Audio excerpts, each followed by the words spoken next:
આજે તો આવી ગયા બચ્ચો રાજલ મેન્શનમાં આપણે કપડાં લેવા માટે. તો તમે કોમેન્ટમાં કહેતા જજો તમે કેટલા જણા આવ્યા રાજલ મેન્શનમાં કપડાં લેવા માટે. તો શું કે મિત્રો સવારમાં બ્લોગની શરૂઆત થઈ ગઈ હતી. આપણે આવ્યા હતા જીગાભાઈને બકરામાં મૂકવા માટે. જીગાભાઈને મૂકીને સીધા આવી ગયા હતા ઘરે. હવે આપણે થવાનું તૈયાર. કેવી રીતે? આવી રીતે. ઓહો ભાઈ આ કેવી રીતે કરી દે? ના ભાઈ ઈ તો ના કહેવાય, પણ આપણે નીકળી ગયા સીધા ભચાઉ જવા માટે, કેમ કે આજે આપણે લેવા જવાના હતા કપડાં.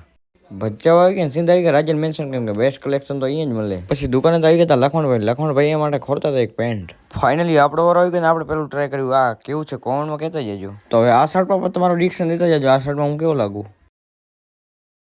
લખમણભાઈ થોડાક મૂંઝાઈ ગયા હતા કપડામાં. પછી આપણે ભાઈ લઈ લીધી સેમ જોડી. ભાઈને કીધું ભાઈ સેમ જોડીમાં કેવા લાગી આપણે ભાઈ. પછી ટ્રાય કરાવી દીધી આપણે મોટા ભાઈને આ કપડાની જોડી. ફાઇનલી દુકાનમાંથી બહાર નીકળી ગયા આવી ગયા ભાઈની દુકાન. આજે તો ખર્ચો કરી નાખે મોકો માયલો. આગળ પોકે ભાઈને પીવું તો ટાટું એટલે મંગાવી લીધો ફાલુદો ને આપણે 500 બને. ભાઈને કીધું ભાઈ કેવું લાગે?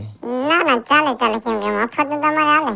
તો આ બ્લોગ આપણે એન્જોય કરી. આના પછીનો બ્લોગ જોવાનું ભૂલતા નહીં, કેમ કે ગયા તમે બધા ભાઈઓ સ્વિમિંગ પુલમાં.